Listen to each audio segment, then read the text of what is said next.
Hello, welcome to Cataclysm Quick Tips. This is episode number 9. We're going to talk about bleeding wounds.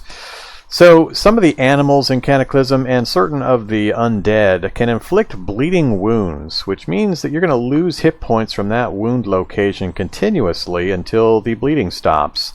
It will stop naturally over time, but every once in a while that might not be fast enough and you could possibly bleed to death. So, how do you deal with bleeding wounds? Well, first let's talk about how you know. So here you can see a message, the wolf hits your head, you're bleeding. That's not a good thing.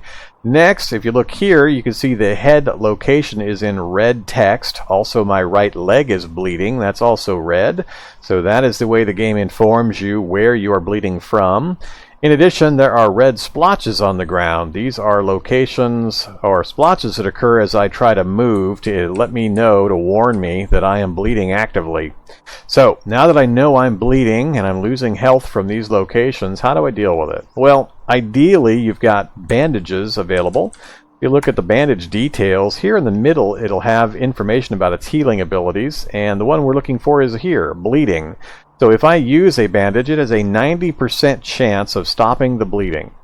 Now, if I don't have any bandages handy, if it's really early game and I just haven't found any yet, or can't make any, another option is just plain old rags. So either hold some in your inventory for this purpose, or you can chop up a piece of clothing real quick to try to get some rags. If you look at the details on a rag, right in the middle, chance to heal, bleeding, 50%.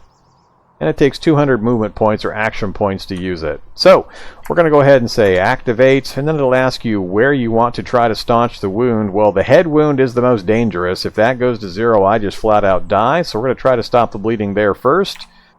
And it says, you stop the bleeding, you use your blood-soaked rag, and we successfully stop the bleeding in our head wound. So let's try again. Activate the rag, number 6. And we succeeded again. So we succeeded on both of our 50-50 chances. We have now successfully stopped the bleeding, and we can go about our business. So, hope you found the information helpful. As always, stay safe in your Cataclysm, and have a great day. Bye-bye.